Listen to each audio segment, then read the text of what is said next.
Okay, we are back. George Carlin's here tonight. George Carlin has had a tremendous influence on a lot of the newer comedians because he is unique in his style. And he appears in the recent movie Prince of Tides. And he just has his 8th HBO concert airs this month, and he's just nominated for an Emmy for his children's show on PBS called Shining Time Station. He's going to be performing in New Orleans this Saturday night. Woods, welcome, Mr. George Carlin.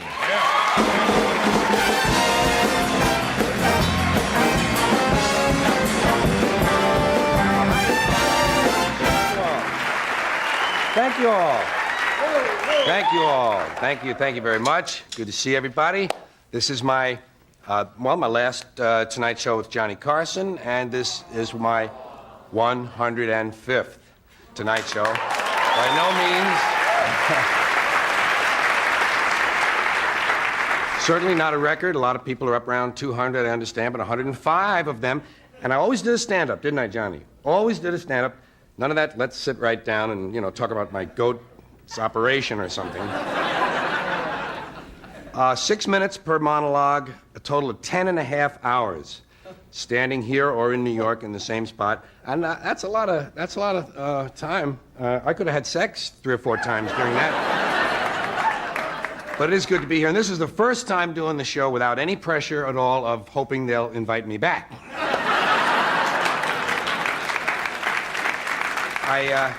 Commissary, can't say enough about the commissary. Went there again tonight, Johnny. The penguin, cacciatore, sauteed bat groins I had.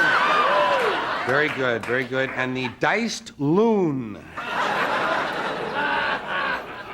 Also, you might be interested, Johnny, a wonderful new restaurant in the valley, Top of the Schmuck. Have you been there yet? Yes, well, it's a big 15-story statue of a schmuck, and the restaurant is in the Hat Band. You might want to drop in. Really a good place.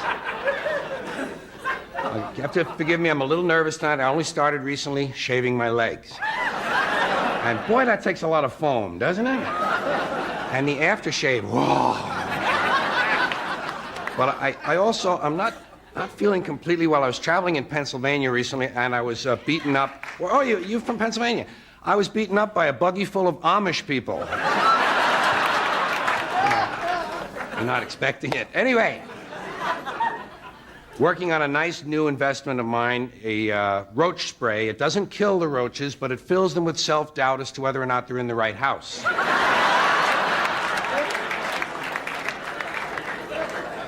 You know you have a drinking problem when you get in a fist fight over the outcome of Jeopardy. I would like to announce tonight I am no longer saying have a nice day. I got finished with that years ago, but I don't believe you should put the responsibility on a person of having a complete nice day. I'm giving specific short-term well wishes now. I say things like have a satisfying mid-morning or a rewarding post-lunch. You know what I say at 5 o'clock? Have an interesting dusk. Figured out the security thing at our house. For years we had security problems. Put up a sign, pit bull on angel dust. Yeah.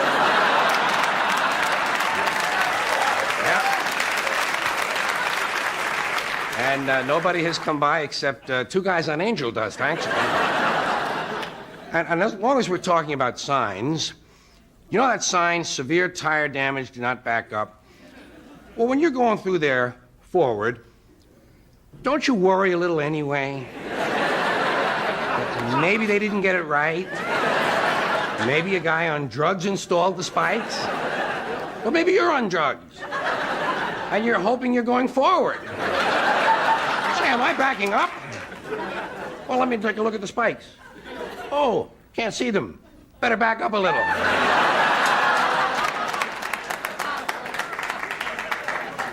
Have you ever noticed that the Ku Klux Klan has never really produced any great composers?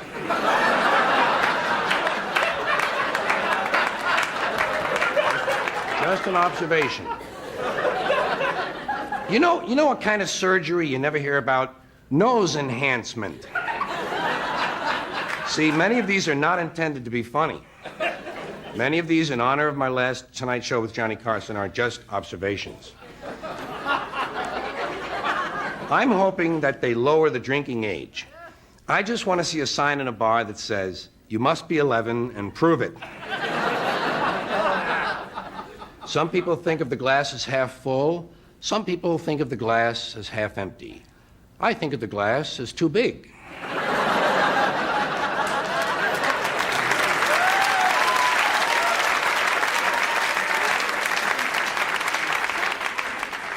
If you fall asleep in a house where there is an adult woman present, when you wake up, you will have a blanket on you.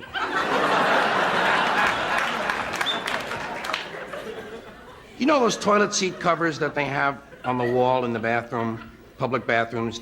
They come in packages of 250. Someone had to decide that. Another one of those interesting observations. You know you're in the wrong store when one of your personal checks is framed on the wall behind the clerk.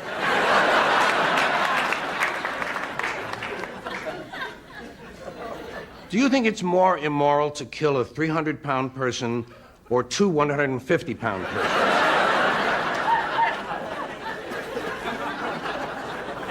Why must hailstones always be the size of something else?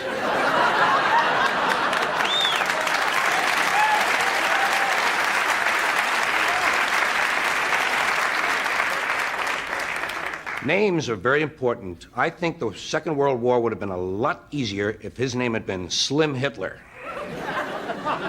3 observations in 1 monologue. You know what you never see, and I'll close with this. You never see a really romantic French ballad singer with a 12-pound cyst on his neck.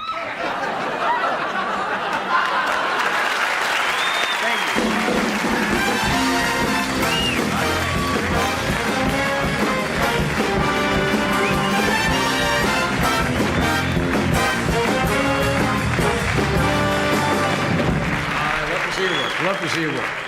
I think Sparky or Biff Hitler would have done it. Sparky Hitler, yeah. See? Yeah, I think you're right. You just needed that. Names are so important. Sparky or Biff. Yeah. We'll be right back. Stay where you are. We'll be back. Oh, Spunky, Sparky.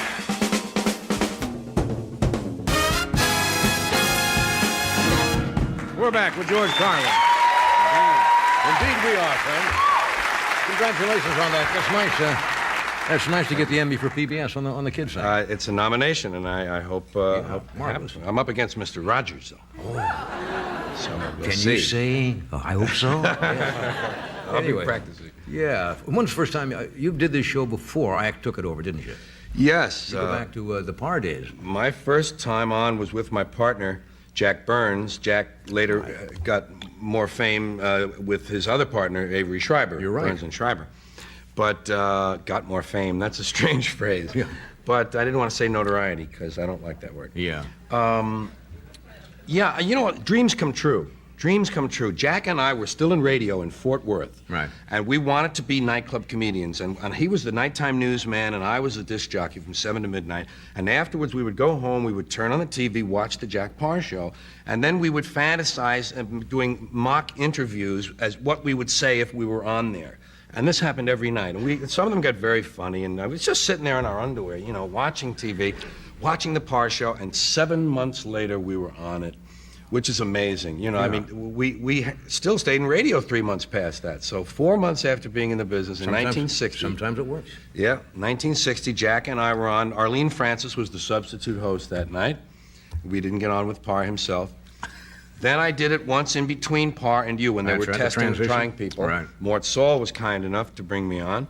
And my first time with you was 1967, and I've done, like I say, A 105. long time. Yeah, yeah. Something was in my mind when you were saying that, and it just left me. Does that ever happen to you? Oh, yeah. Oh, is that where you got the idea of working in the radio station? Or the first bit you did about the wild Willie disc jockey? West, yeah, the wonderful wino. Wonderful wino. That's right. Yeah, That's I used to... That's what I thought. Radio days. Yeah, that was that first sort of incarnation of mine during the 60 through 70 Right. when I did a lot of media stuff, Al Sleet, the Hippy Dippy Weatherman, Yeah. and all those. But you those progressed. media- You've always changed and focused in on what's happening and kept ahead of the game. Well, I've always just kind of listened to myself Yeah. and seen what's next, you know. And if I feel something, I really feel strongly, I do it. Yeah. You got into new investments at all or anything going that you?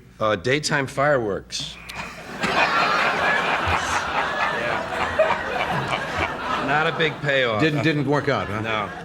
My biggest concern is the family right now. You know, I've talked to you about my son, D'Artagnan. D'Artagnan, yes. Yeah. Unusual name for a boy. Yeah, well, he's only one of them. There was, of course, Silas, Cheech, Akbar, T-Bone, Winslow, Satan, Night Train, Gargantua, Tonto, and Spud.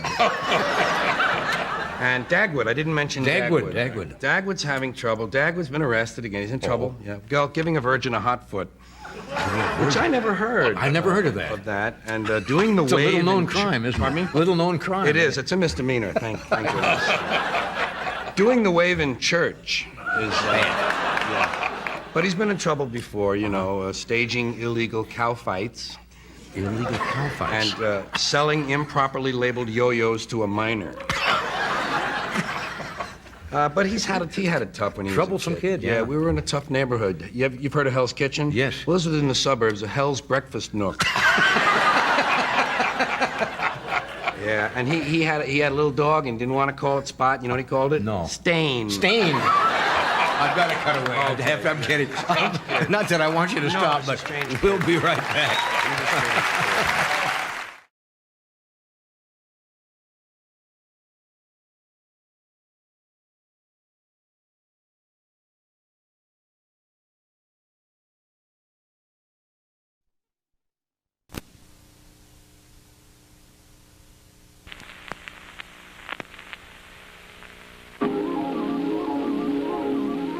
The following program is brought to you in living color on NBC.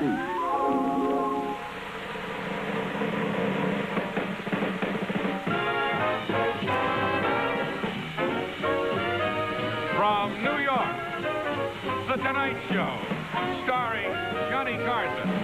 Johnny's guests tonight are Arlene Dahl, Henry Morgan, famed trial lawyer J.W. Ehrlich, Steve Fountain and his jazz group, Kitch Henderson and his Smoky Boys Orchestra, and me, I'm Ed McMahon.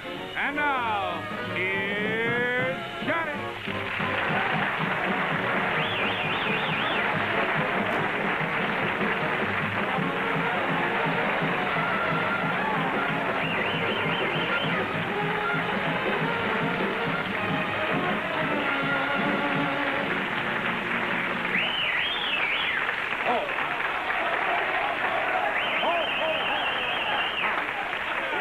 That's our bonfire. Hey, you bunch of drunks. You shouldn't, really, you should not applaud that much on the opening, because you won't have any left for the commercials. And they get the biggest hand of the night. What's with this group tonight? Did you come here honestly now, to see the show, or did you get lost on the way to the fair? Now, we got all the people who couldn't make it to the fair today wandered in. The Unisphere will not light up tonight. I'm Johnny Carson. Thank you, sir. No, I say that because last week I've been on the show almost a year, 7 months now. And once in a while you'll run into somebody who has not seen the show. And that happened last week. The lady has been watching the old horror movies, you know, on late night television. And she was sitting about the second row. When I came on, I started to talk and I could hear her. She says, "He's nice, but when does he change into a werewolf?" You know. So that's why little old lady said that. I didn't say she was a funny little old lady. I just said she was a little old lady. So, you know, she's old and she should be kind to elderly people when they're not funny. This is National Secretary's Week. How many of you knew that? Yeah. Have you done anything for Sylvia? No. I mean, lately? No, because that's Skitch's secretary. Right. But, you know, this is National Secretary's Week, and I've got I have probably got the best secretary in the world. Takes dictation, you know, beautifully, writes all my letters. And if because sometimes you come in, you have a bad day, and you feel all tied up in knots. And my secretary, you know, rubs the back of my neck and massages my temples, and, you know, I don't know what I'd do without Herman. He's really... you see?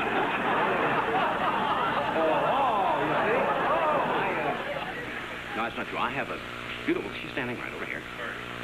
That's my sister. Right over here. That's Jeannie. That's Jeannie. That's my sister.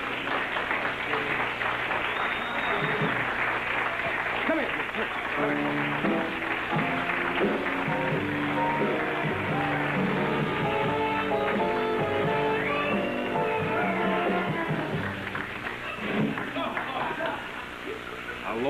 sister?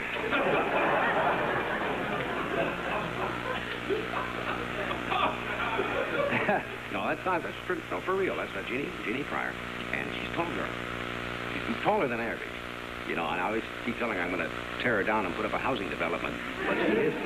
No, she's a great secretary, and she made one mistake she's made in a year and a half.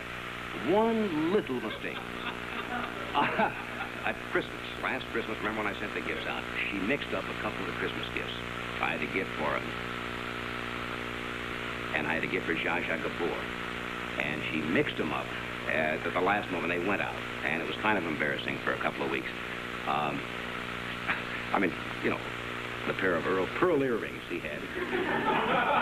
And I got him just in time. He was just having his ears pierced. I said, not for you. And Zsa Zsa has still not gotten over the gift certificate for the YMCA, which she's using. But outside of that, well, let's see what's in the news today. Of course, the fair is a big thing here in New York. What can you say about it? They had bad weather today, and I haven't been out to it yet. Cold. How cold is it? Well, you said now it was so cold. How cold is it, Skitch? I see. All right. Ring, I told him, I think. But I haven't been to the World's Fair. But I'm from the Midwest. I was born in Iowa, lived in Nebraska, and I remember the fairs back there. Now, those were really fairs. Unless you've been to the Potawatomi County Fair in Iowa, you haven't really been to a big fair. You know, we had the greatest exhibit, if I can remember this, 1933, was the World of Tomorrow. That was our big exhibit, and what it was a counter of men's socks. And people came in. That was it. The World of Tomorrow. Yes. And people just come miles around and say, it'll never work. Never work. Just a counter. And no Eunice Fair was just a big pumpkin. But they had all the things that they have now. Yes, like they had a beauty contest. And I still remember the girl who won it. Zelda Mucky. Zelda Mucky was Miss Plowfurrow of 19... Nobody knows what a plowfurrow. You know what a furrow is? He wouldn't know what a furrow was, but Zelda. And didn't have much entertainment. Belly dancing was not big then, but they did have one belly dancer, I remember, at the Potawatomi Fair. And she was very shy. And she wouldn't shake. You know, when she got out there. So they gave her an air hammer, one of these pneumatic wheels. She not only danced, but tore up the street at the same time. They had, I don't know whatever happened to us out. But those were just some of the highlights. But tonight we've got I think you're going to have a good time tonight. We have Mr. Henry Morgan with us. We have Arlene Dahl. And we have a great lawyer, criminal lawyer, written many books. He might have written a book, I don't know. No, the series Sam Benedict was based on the exploits of this gentleman, Mr. Jake Ehrlich from San Francisco, is with us, and we have Pete Fountain and some Dixieland jazz and all kinds of wild things. So we'll have a word from your local station, and we'll be right back. All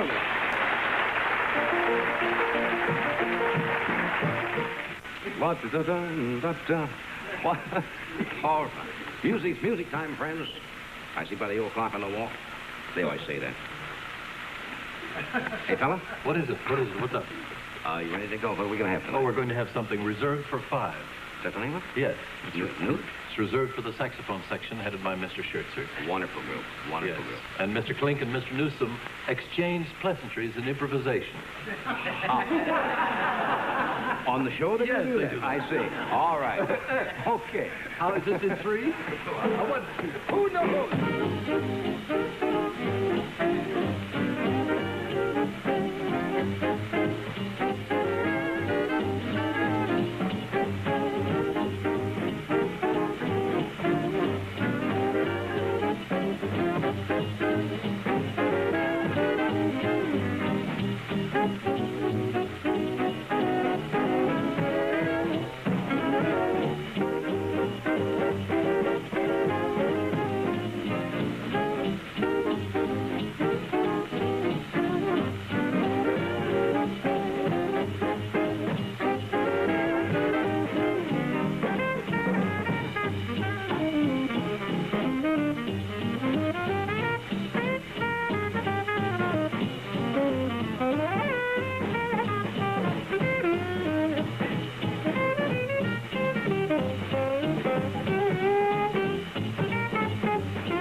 There's unrest in the troops tonight. Something is brewing. I don't know what it is. You plugged in the still again. Oh, it's the first day of the world. I had a telegram here just before the show. Somebody sent it in. It says, in the audience tonight will be 6 top 4-H members from Illinois, Indiana, Kansas, Oregon, Texas, and Vermont. And they are in New York as part of the annual 4-H report to the nation, and they have a small gift for you. Wasn't that nice? Where are the young ladies and gentlemen? You got a spokesman for the group up there? Come on, that's spokesman? Hey, there's a spokeswoman.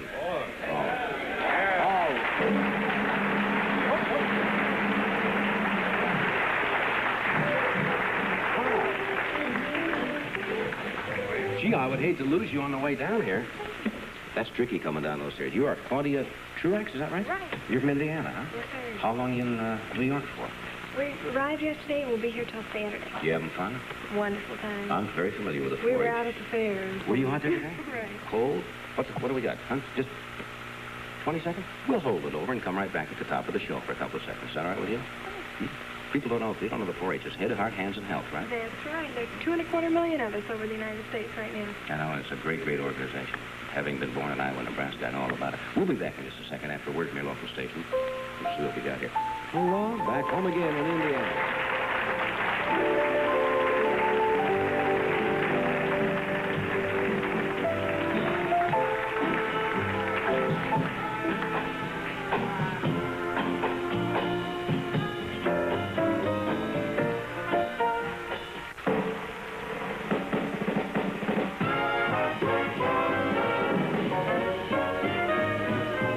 From New York, The Tonight Show, starring Johnny Carson.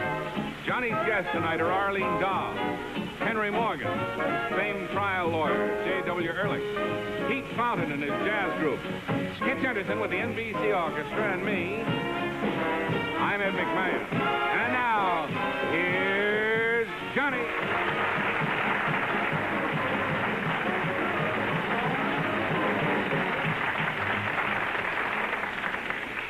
They're nuts, aren't they? Absolutely nuts.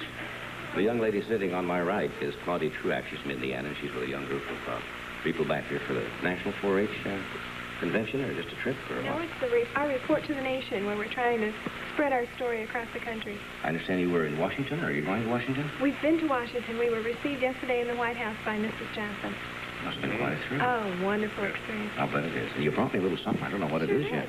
Hope you got some papers to keep down here. Looks A like little you got it paperweight full. with a 4-leaf cover with the Right. 4-H's on it. Isn't that sweet? Well, that's very nice. Yes, I do have some papers. Should be. I'll send out for... Do I have any papers, Gene, on my desk? Send upstairs and get some papers. My desk is very clean, but I'll get some papers. Claudia, hope you have a nice time, and thank your group for me. Thank you very very much, huh?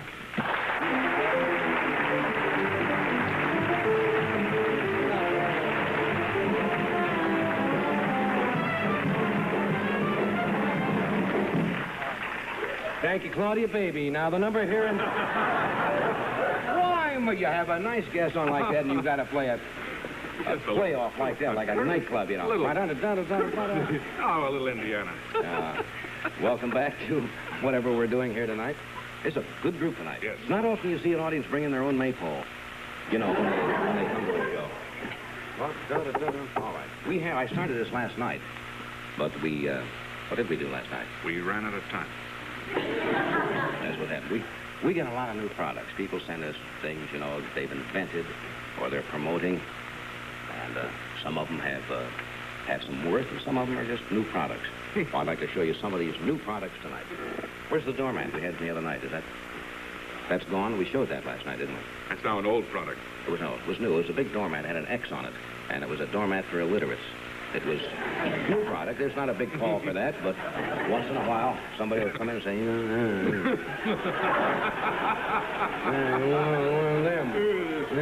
And they sell them one of those. But here is a gift idea. Now, a jar contains very, very germs for the man that's had everything. You see? I don't know how this will go, but it is out. All right. It's new. Here's a new product. These are a license plate with changeable numbers. Now, this is a gift idea, you see, for the people who've fallen behind in their car payments. And these are interchangeable, you see. You take these off and move this, you know, wherever you want to. That's nice. Isn't that clever? You see, A412, and then the next day it's 412. That's another little item there. That's nice. What else do we have here? This is a grocery bag, but what makes this one different is it's a bottomless grocery bag. So rather than the milk bottles falling through when you're almost home, they fall through right at the store, saving you all of that mess at home, you see. A Lawrence Welk bagel. Coming out. I don't know how it'll sell. Now, here's a brand new idea. These are bottles of whiskey, you see, but one of them has they're sold as a set. One has a light bulb in it, you see, to help you find it after you drink this one. This stays lit, you see, until you finish it. While you're getting. That's right, and this is kind of a homing radar light, you see, when you come back. This is something new here. This has a regular working light. It's a novelty. It's for car drivers whose battery is running low. Ha ha. Oh. Some of these new products are not particularly amusing either. We just said they were new. We didn't say anything else. I don't even know what this is myself. It's a belt with a rear view mirror. Oh, it's for women who are wearing tight capri pants for the first time and want to see, you know, that everything is, you know, just a casual check once in a while. All right. What is that? Not seen. Oh, this is a pair of men's Bermuda shorts with lace, and that is sold as a set. That comes with boxing gloves. And I'm sure you can see why. If you wear these, you may need these. And, oh, I didn't see this one. It's a new purse made of genuine cowhide with 4 handy lipstick compartments. Genuine cowhide and... Well, those are just some of the new products that are coming. And I wish it would send them in. Here's a guy I've been wanting to have on the show for a long time, but he always seems to be a different place when we're here. And so luckily it worked out this time. So it's with a great deal of pleasure that I could welcome this great musical group. What is it? We're having trouble with the audio again. Now we're okay. Just one of those little things that happens on a well-rehearsed show like this, the audio. A great group under Mr. Pete Fountain. Pete?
The Yellowbirds.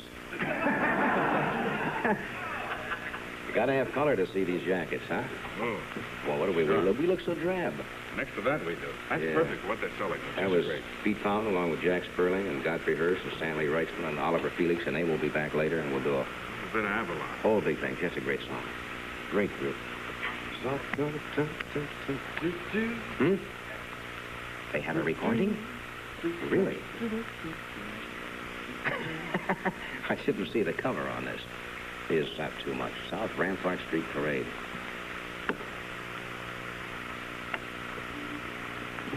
Where did he get that costume? Huh? And Pete Fountain's New Orleans. Then I will show you these later. But this is great. Dogtown Struther, South Rampart. Washington and Lee, Farewell, Over the Waves. Gee, I could listen to that stuff all night long. If you're that kind of a man, we could go for 2 hours of that. Speaking of stunning looking girls, notice the segue? What a tie-in. Here is a beautiful, she's been on the show 3 or 4 times, I think.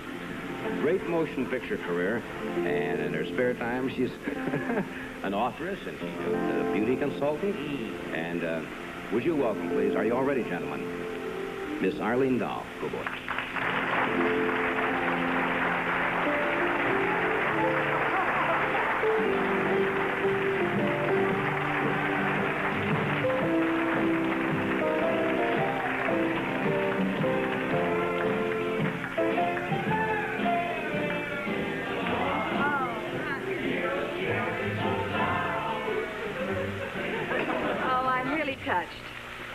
I'm sickened. I'm not touched at all. I thought that was going to be so beautiful. And the fellow's been practicing for, 20, 30 seconds. Who thought of that wonderful song? Our producer. Pitch, did you? I thought of that. Did you really? Yes, but I didn't know it was going to come out like that, or I wouldn't have thought of it at all. Did you have any singers in that group? Yes, Doc sings beautifully. Doc sings... We'll put it down. You'll excuse us for a moment. This is Doc Severinsen, who plays trumpet and sings. Oh, you beautiful God, you great big beautiful God.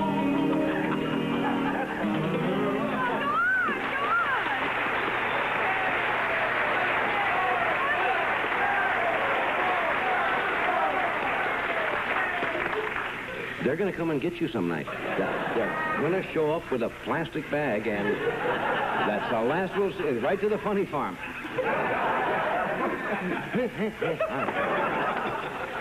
What are you doing up there? He really has a quality. He has a quality, though. Yes, he does. He really has a quality. I've never heard anything like it before. Well, Doc's from out in Oregon?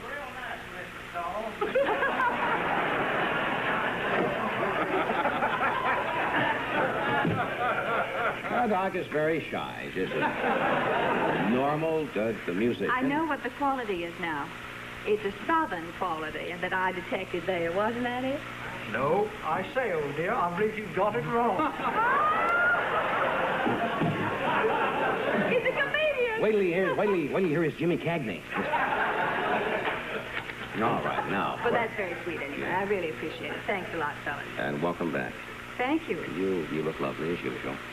Well, I always feel... Is it any of a hazard to be pretty?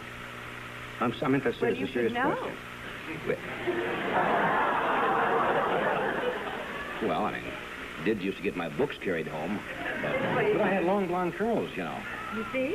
And that kid, when I cut those curls off, was he? Oh, been carrying my books for 4 years.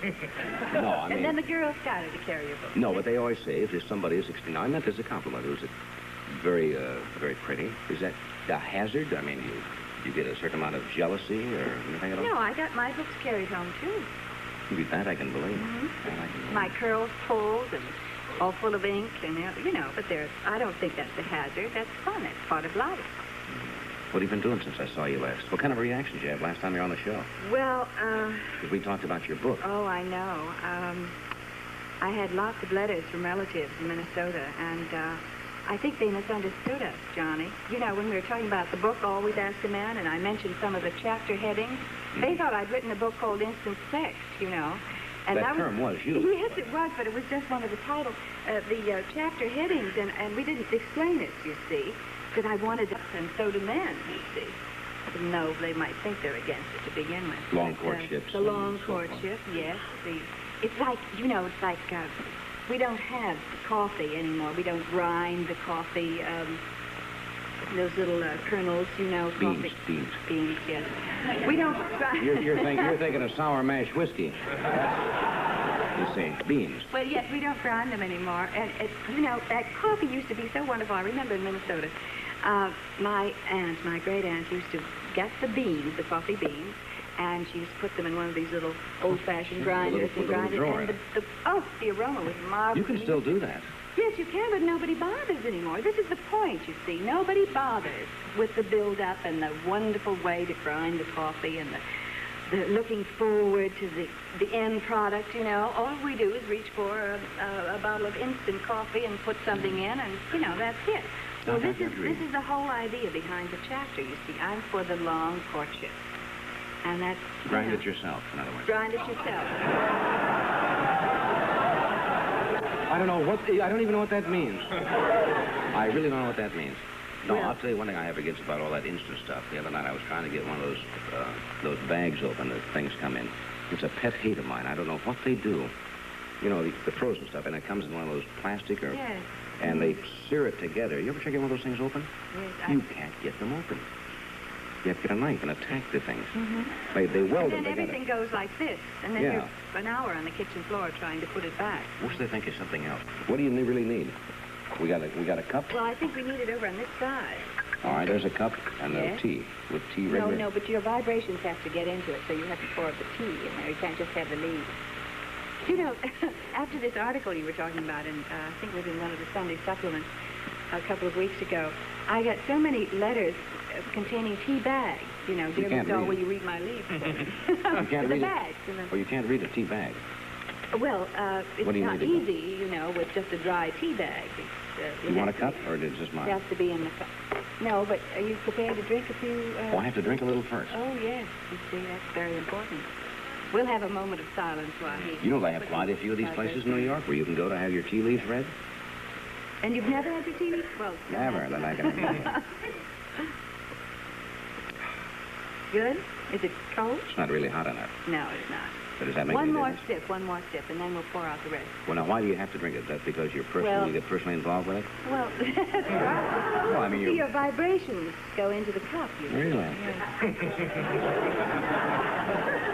Well, I certainly hope so. How do you vibrate tonight? Pretty strong? Well, you're going to tell me. Now, hand me is there cream in there? Yes. Oh, it's going to be very messy. Then we better put it back in the pot. Let's pour out about a fourth of this. Pour out about a fourth? Just a fourth, and leave a little liquid in the bottom. And I'll show you next what to do. Yes. Is that too much or no? No, that's fine. Now, I'll tell you what to do. You take the cup like this and rotate it. And as you pour out the rest of it, so that the leaves are around the lip of the cup. Let's get a few more leaves. Reach in there and just dip in, get a few more leaves, because we want a good person here. Is that enough? Oh, that's fine. How's that? Oh, that's marvelous.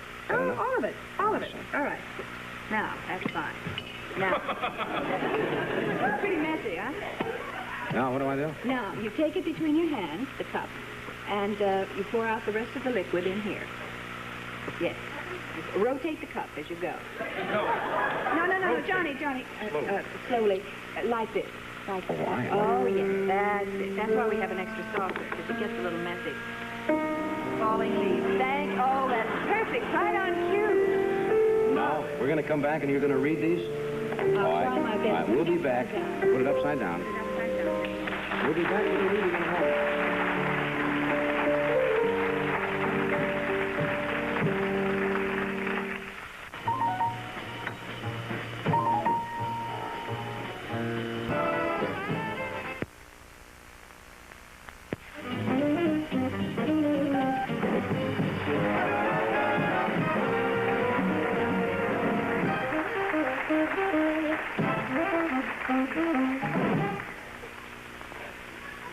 Pure discipline. What was that? Now, Are you ready? Arlene says she's never read tea leaves with, with a music in between. With a musical background. It's Does wonderful. this change Yes. the reading at all? I don't know. We'll have a very musical fortune here. No, for those of you who just joined us, I No. drank some tea, I moved this around, rotated, poured out the excess water, and turned the cup upside down. Now you make a wish. I make a wish. Do I have to tell what the wish is? No, you mustn't tell. Just make a wish. Close your eyes, make a wish. Just one, Johnny. Just one wish. I know, but it's so good, I don't... All right, I've made a wish. Now, thinking about the wish, turn the cup around 3 times clockwise. 1, 2. Thinking about your wish? Yes. All right. You know, you've got so many wishes. It's all on the outside of your cup. This is what you mean. What means your cup runneth over. You see. Oh, I see. All on the outside. I've only had one wish. Well, oh my goodness. What? They always start that way. Well, I tell you, would you like to know how this is done? It might be interesting for you. Can the camera get this cup? Our camera can do anything. I got my... We have a director used to direct tea leaf readings. Came directly from that to this show. It's the only one in the country. That's Well, right, only this one. is December, and this is June. Why? January, February, March. Well, this is the way it's done. Oh, I see, on Zenith. Like it, you see. Oh, my goodness. Look at all the hearts around you. Isn't that marvelous? Your wish starts coming true right here, and it's next to your heart. That's wonderful. It's a personal wish, isn't it? Oh, sure. Well, of course it's a personal wish. Yes. But I mean rather than professional. Yes, it's a personal wish. Yes. Oh, it's marvelous. I gave up wishing professionally a long time ago. It's all personal wishes now. No, it starts coming true almost immediately. And let me see. Oh, my goodness. Not on the show. No, any minute, but not on the show. And then there's a large tree. You're going to move also, but this isn't until June. End of Move next where? No. Well, you're going to have a new house. So somebody's going to give you a piece of land, and they want you to come down. It's going to be in the Caribbean or someplace like that, Florida maybe, or something like that. Anyway, it'll happen in May or June. There's a new place of residence right there. Oh. I was making fun of this a while ago. Now, it was getting too close. See, that's a new tree. You see? Yeah. See that tree? Yes. Well, that's you. That's the new... And there's a butterfly right next to it, which means it will bring you great personal happiness. Marvelous. A great good luck thing. You will also be asked to do another show on another network. I'll take it. I mean, that's what's hurt me before. I jump at those things. What do you mean I can't work for another network? Do you sing at all? Well, no, we've been kidding about it. I'm going to sing some night on the show, so... Oh, good. Marvelous, because it'll be a great success. You have talents that you haven't exploited yet. Did you know that? Professional talents that you haven't exploited. And really, he's loaded with talent. Yes. You're going to get a windfall of money in August, but you're going to have to work awfully hard for it. That's and right. it's not coming through the stock market. Also, you're going to do something entirely different that you've never done before in about 2 months. And you're surrounded by dancing girls. Are you going to do a musical or something? In about 2 months? No. Well, there's a showgirl here. Where? Oh, right there in the tree. Right. That's Zelda Mucky. No, it looks like she's on a stage performing someplace. Well, I'm going to be in Las Vegas in July. That's it. There it is. Right there. Okay, we'll go on from there. What do you see bad? I mean, enough of the good things. I don't look for anything bad, so I never see anything bad. Well, I mean, if you did look for something bad, I mean, you know... Somebody wants to applaud. You may applaud. No, but I won't. Well, that's all very nice, but don't you see... No, all right. Here in October, you will have 3 decisions to make. And it might concern a... Are you expecting a baby? Not that I know of. You could very well be expecting by October. How do you feel? Is that right? Yes. I think you got over some bad leaves there. No births are imminent. Well, you better check with your wife tonight, just the same, okay? Now, in January, a whole new turn of events is going to happen. You're going to have 2 homes. It may be one in New York and one on the coast, or one in New York and one in Europe, but you're going to have 2 homes, and you're going to bicycle back and forth, or fly, or however you get places. You might even take a rug after this. And it's wonderful, but you'll be working twice as hard, of course. But you may be making twice as much money.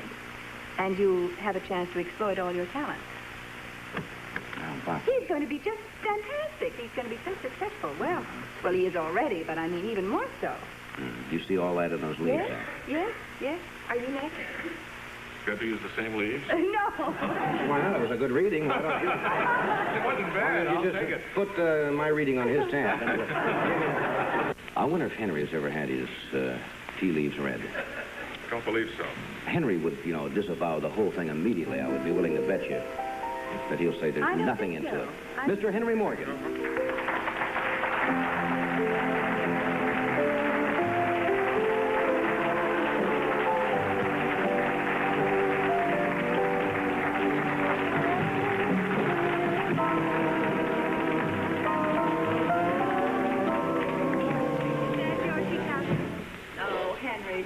Did you do what Not you for me. Did you do what you're supposed to do? Yeah, I rotated and I drained and I poured off a quarter and I added a little sugar and I took out the cream and I dribbled around and I smudged October, unfortunately. But the rest of the year is all in there, and I'm glad to hear about what's going to be with you. This sounds like a great year for me. By the way, I don't even use a cup. You don't use a cup? Drink? No, to foresee. Oh. You know where your wife is right now? Yes. In the theater, right? That's right. With Skitcher's wife, right? That's true. High spirits, right? That's right. Now see what you can do with a cup. Did you tell him? Nobody told me. That's pretty good. You just, the waves. I read fruitcakes.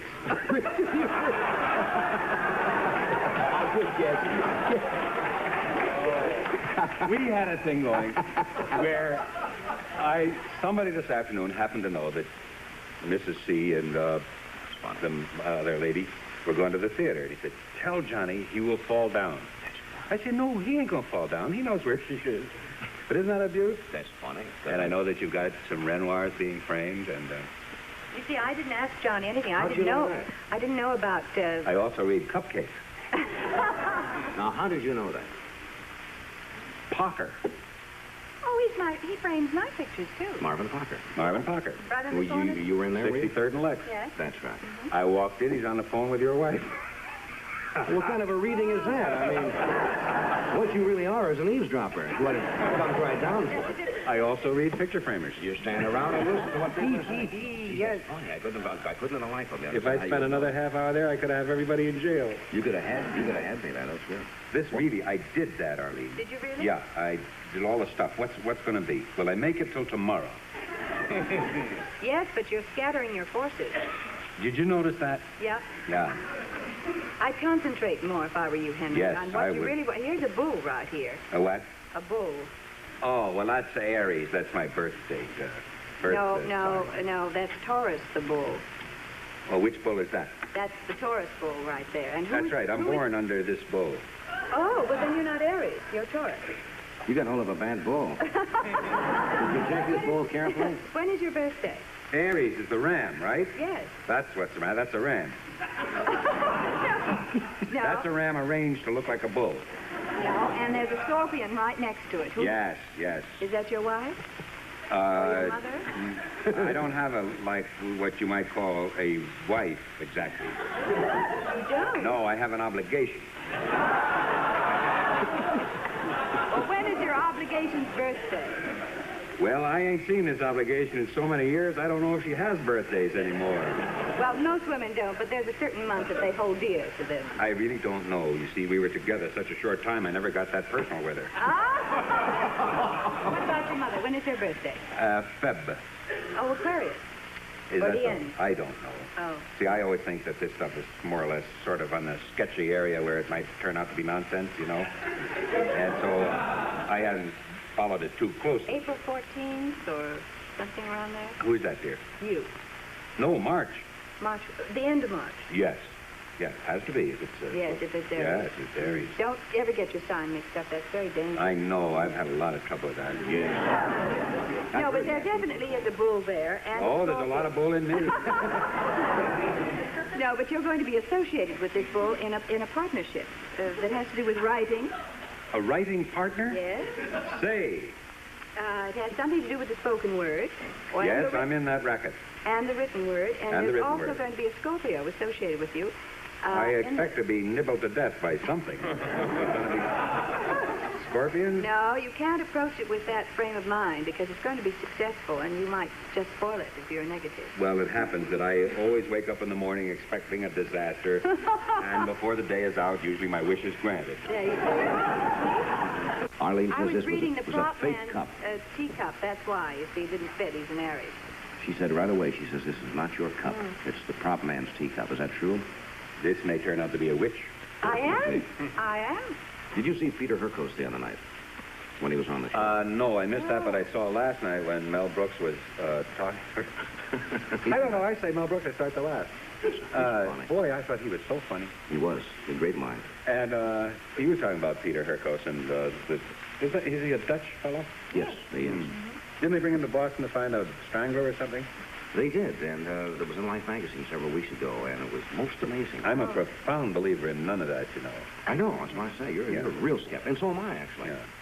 I'm a skeptic on that, but even I saw you had the original writer skeptic, Twilight Zone, whatever. Rod Serling. Rod, and he says he's never really seen anything to lead him to believe in any other dimension. Yeah, but now, for example, I know people, and I guess everybody's, I've never had the experience myself, and I don't know what you call it, and not a hallucination, but close to that, where they have, at a certain time of the day, or at any time, they have seen something happen, and then later checking, that exact same thing has happened, like if somebody has passed away in the family, or they sense something, and all of a sudden they say, my father, my mother's in trouble or something, and they check in at exactly that time of day. They got that picture. Now, that's kind of hard to explain. Well, I could give you a sort of a fake half explanation by using my mother. My mother lives in California, and I live in New York. It's her choice, not mine. She's got a lot of class. No, she just likes to get away from me. And my mother thinks I'm going to call. So it doesn't make any difference when I call. She says, you know, I had a feeling you were going to call. Well, now I'm talking about something. I'm talking about... Well, it's the same thing. There are people who walk around and say, you know, I think my father just fell off a cliff. Who walks around saying my father just fell off a cliff? The guy that later says, you know, I had a feeling my father fell off a cliff. He says, by gosh, what do you know? He fell off a cliff. Fell off a cliff. You know, I'm not talking about looking back in retrospect. I'm talking about they will make that he looked at statement. his watch. He says, well, time for the old man to do the dive. He does that every day. You wouldn't be convinced anyway if somebody came out in a miracle. Do you know why? Why? I think it's hard enough to be alive the way things are going without going into another dimension. If I ever get this one figured out, I'll be willing to go along with it. But enough as it is. Sure, this is my point there.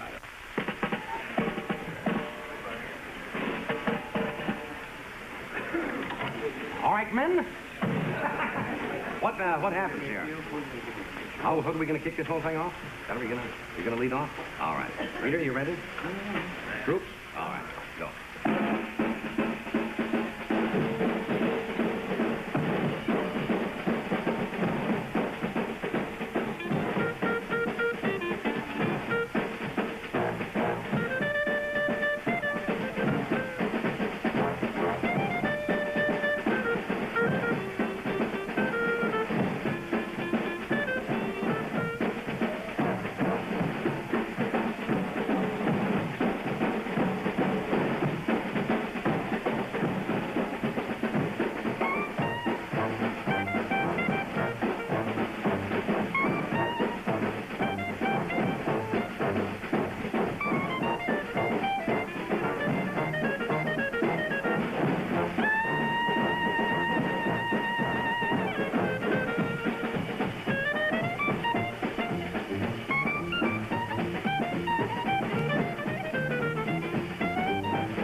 You a drummer, too?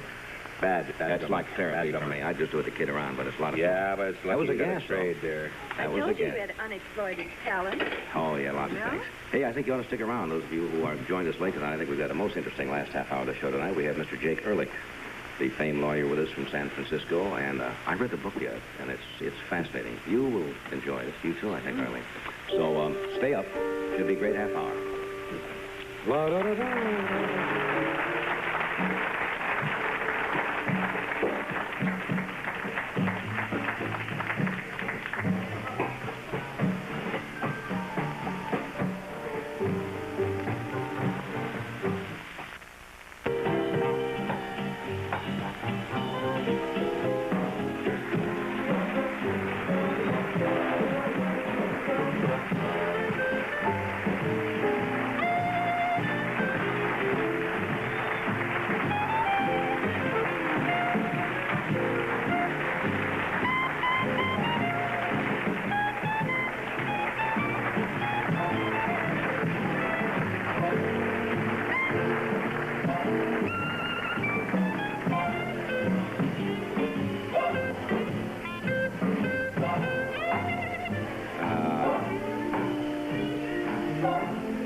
Thank you, Pete. That's Pete Fount in the background with the whole truth.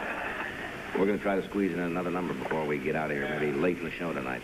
My next guest is one of the country's most famous and dynamic trial lawyers. In fact, he has a distinguished legal career, and those of you who are familiar with the television show that was on for some seasons, Sam Benedict, was based on a good part on his career. He's written a new book called A Reasonable Doubt, in which he states his definite opinions, speaks out rather boldly and provocatively on a whole number of subjects, from the narcotics addict to censorship to the Fifth Amendment to divorce and etc.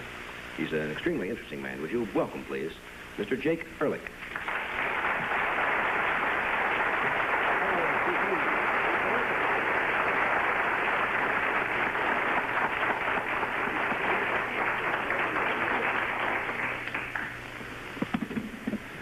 Good evening, Counselor. Good evening. I always hear that. They say that on television all the time. Not on the Counselor. Sam Benedict show, they don't. They don't say that. Why do they always say it in those other series? Counselor all the time. Do Well, lawyers talk to each other that way? No. You ought to hear lawyers talk to each other. This is a most fascinating book. As I mentioned to you briefly in a little time we had to say hello before the program, I get probably 30 or 40 books a month from people who appear on the show, and most of them you don't have a chance to really look through. You look some of the highlights. And I set up the last 2 nights with this book and called A Reasonable Doubt, and got so fascinated.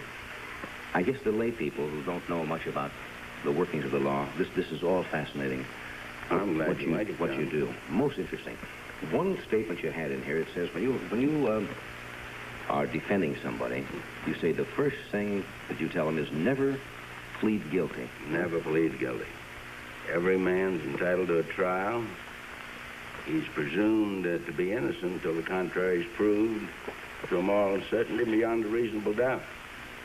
And that's his right under the law, and he ought to avail himself of that right. So never plead never guilty. plead guilty. Let me ask you a question. Mm-hmm. What is your name? What is your name? I refuse to answer. No. My name is Johnny Carson. How do you know that to be your name? Well, it's on a birth certificate, legally That's recorded. hearsay. That's hearsay? Of course. Well, I mean, if it's legally recorded? That's still hearsay. Suppose you were born, and I must assume that you were born because you're here tonight with us.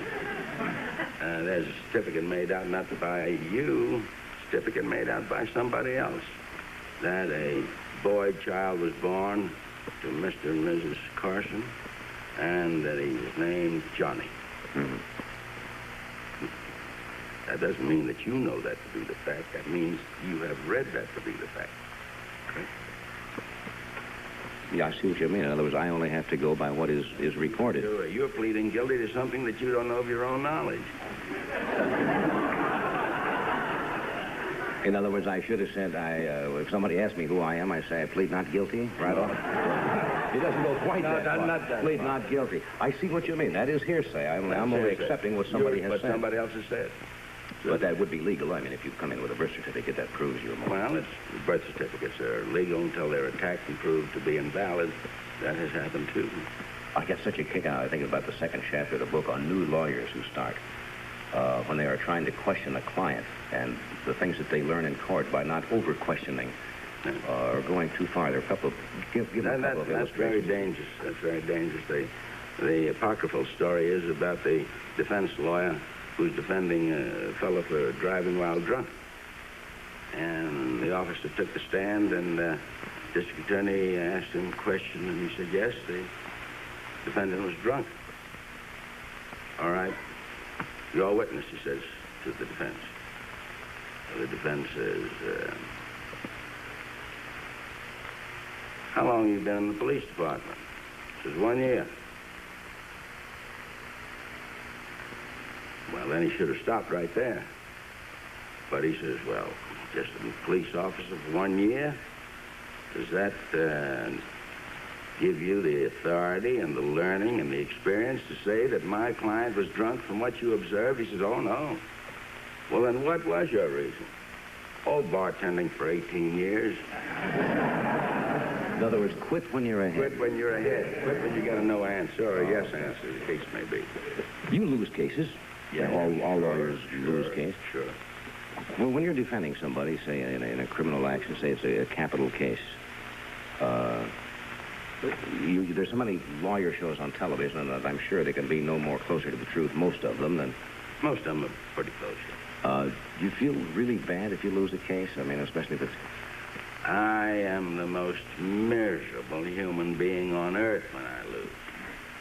I go into that trial to win because I believe in it. Otherwise, I wouldn't be in it. And when I do the best I know how and something goes wrong, I suffer. Because you've got to put yourself in your client's shoes, you know. What about the lie detector? We were talking about this device one night. No, the lie detector is hokum and it's bunk. It's like threatening somebody with a bullwhip. They say to a man, will you take a lie detector test? Now, you can't use the results of a lie detector test in the courtroom. The lie detector depends on a piece of machinery, depends on the person asking the questions. It depends on the physical condition of the person of whom the questions are asked. And it depends also on whether the connections between the machine and the person are put in the proper place. It really takes a tremendously trained person to handle all this, doesn't it? But there are none. There are none. There was a case in the newspaper the other day where some little girl had gone in for a secretarial job in Washington, the government, and they strapped a lie detector on her, and then some guy who'd been with the department for, 2 weeks with this machine was asking her all kinds of personal questions and so on. Certainly, but what they use it for, it's an instrument of fear. They say, now, if you're not guilty of this, well, why don't you take the lie detector test? In other words, indirectly making you testify against yourself. And nobody has to testify against himself. No, nobody has to testify against himself. You'd find, I've seen some of these lie detector tests, and I think the fellow who was taking them in this particular series, he should have been convicted of some crime or other, Mopri or something, because it was terrible what he did to this poor unfortunate. How do we do away with things like that? Well, we don't accept them in the law. We don't have anything to do with them. And yet still people are kind of coerced into... They're coerced into it because they feel if they say that, well, I won't take it, that indicates that something wrong. And it's a very bad thing. But is there any way possibly that you can by law, get rid of people using lie detectors? There's no law for it and no law against it. But you would advise... If anyone asked me to take a lie detector test, as we use that term commonly, nothing doing. In other words, would you advise the average person not to take a lie detector test? I would advise everybody not to take it. It's of no value in the courtroom. Can't do you any good. Why take something that you've got a 100% chance of losing? Can't do you any good and you can't win. Let's talk about the Fifth Amendment a little bit, because this is a term that has been bandied around very much in the last few years because I guess a great deal of congressional investigating committees, and where people have said, I refuse to answer. It's almost become a gag now. But and he is now going to investigate some particular subject that he has chosen. Well, let's just take the entertainment business. Oh, the entertainment business. Yes, there's been something going on about that. And he decides to sit up, and they put the cameras up around the room, and they call John Doe in. Now, in the first place, the mere fact that they call John Doe, the people say, uh-huh. Why John Doe? Why not Richard Rose? You see? They can't walk you into a courtroom that way, but they can bring you before the committee. Well, it was in a court of law. They would have to have some reasonable file an reason. indictment or arrest you in the commission of an act or file an information or complaint. But a Senate committee can actually just say, I subpoena so-and-so, and you must come and answer questions. You come on in. All right. And if you don't come in, the United States Marshal will go and get you. Now they now bring you in. And they say, now, Mr. John Doe, how long have you been connected with the entertainment world? Well, I've been in 30 years. Well, did you know that there is such a thing as overcharging for tickets? Oh, yes. And did you go along with that?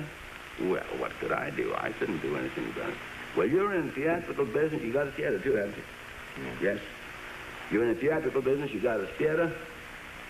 You know that they're overcharging. You know that they're robbing the people. And you say you can't do anything about it. Tell me why, Mr. John Doe. Why can't you do anything about it? Now, John Doe has now been held up to ridicule before the people who are watching the cameras. And John Doe hasn't done a thing. John Doe merely is a hard-working man. He owns this little theater, and he is now put in the light of a man who's conspiring in some way or other to overcharge people for admission to his theater.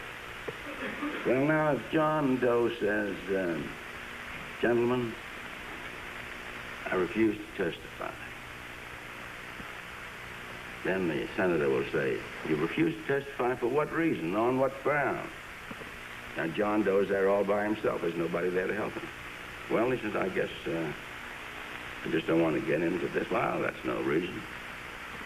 Well, suddenly the American John Doe thinks of take 5. Is it on the Fifth Amendment?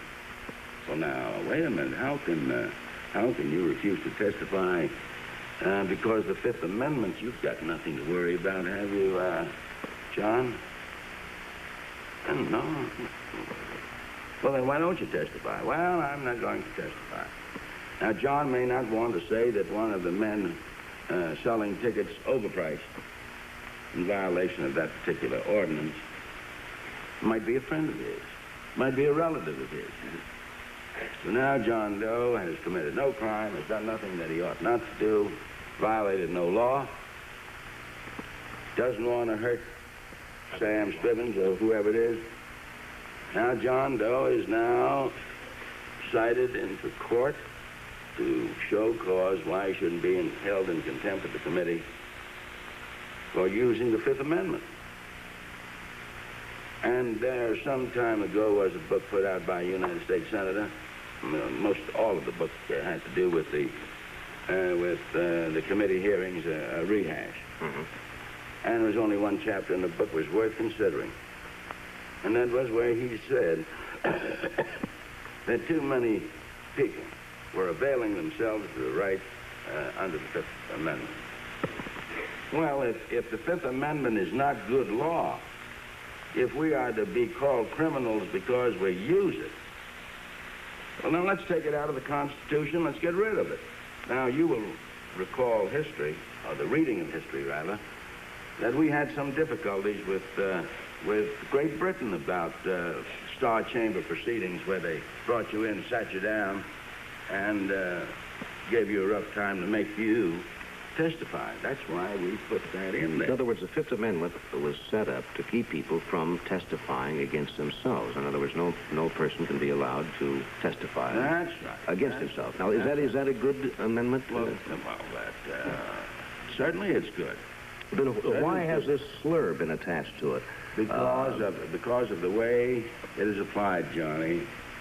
I am now the senator from Chocomo, and I have ambitions.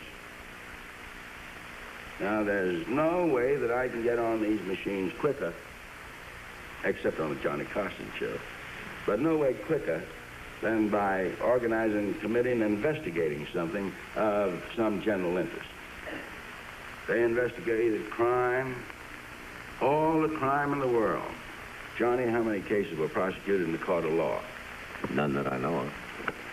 But look at the record of how many people they've smeared and destroyed, how many families they've ruined. There are people now who cannot get a job in this country. No, can't get a job. Not only in the entertainment industry, because they pleaded the Fifth Amendment. Now, whether they were guilty of anything is not the case at all.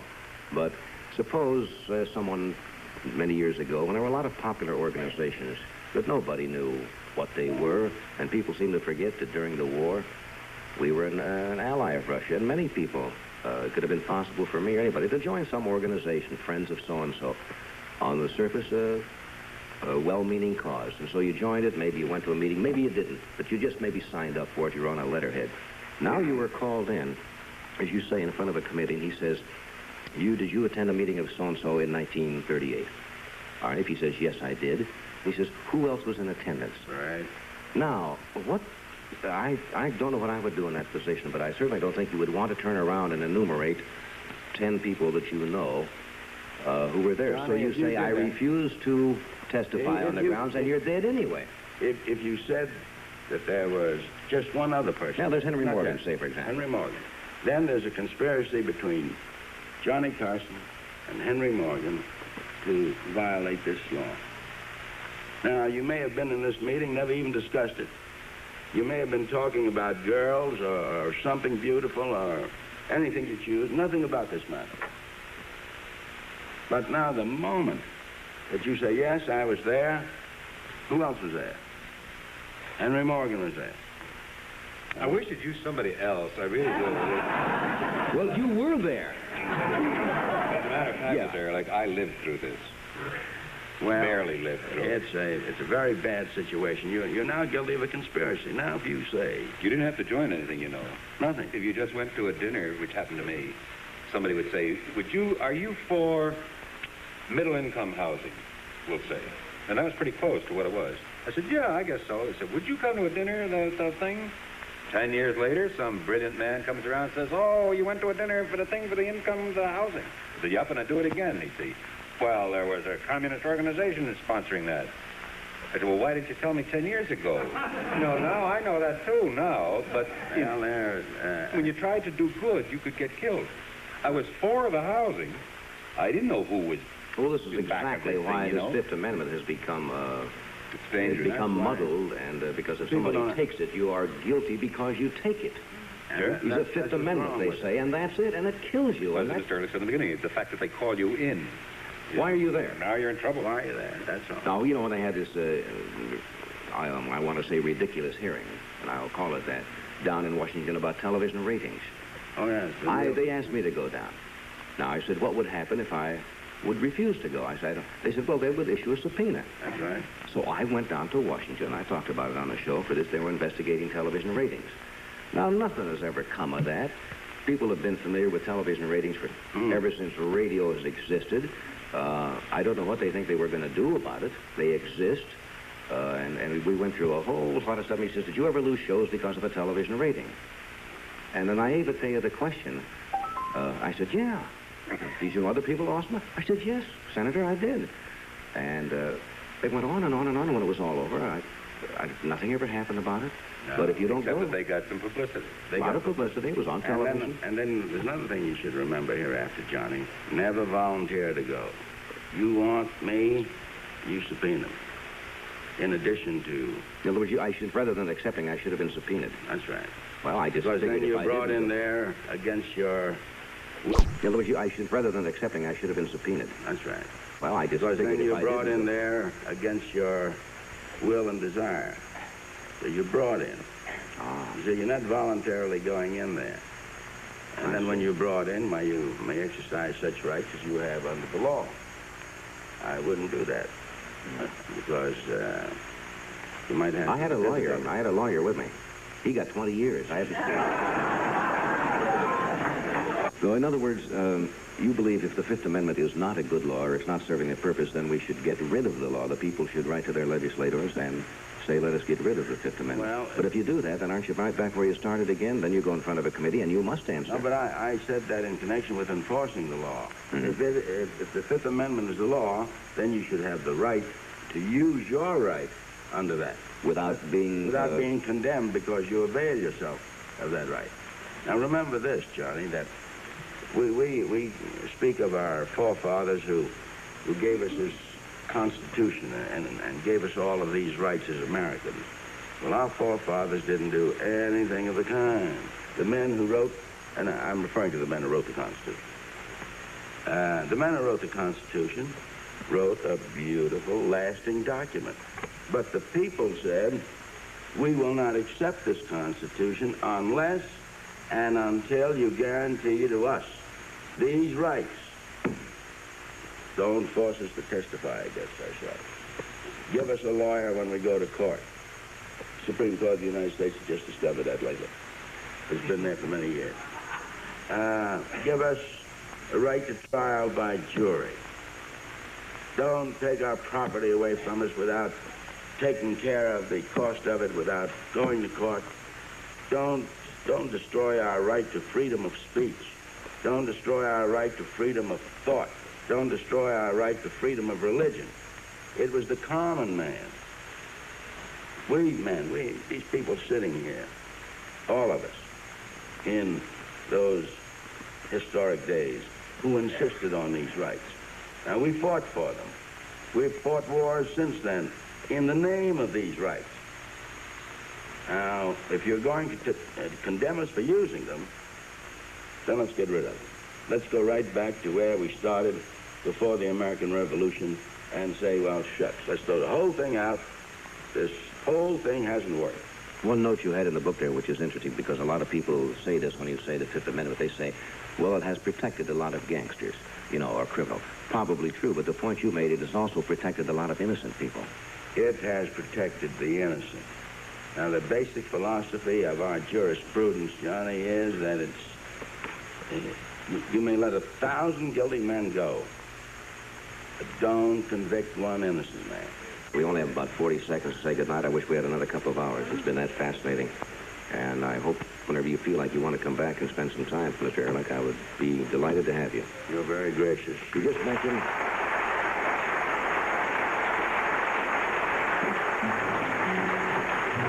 Thank you, Henry. Thank you, Arlene, for the reading tonight. Good night.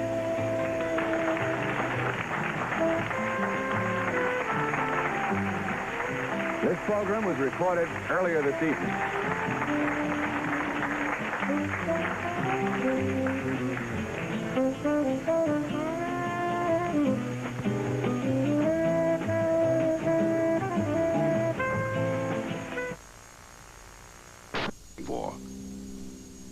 She left 1 to 10 for his wife, played by Courtney Thorne Smith.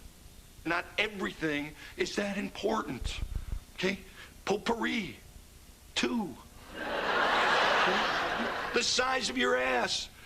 Well, that would be enough.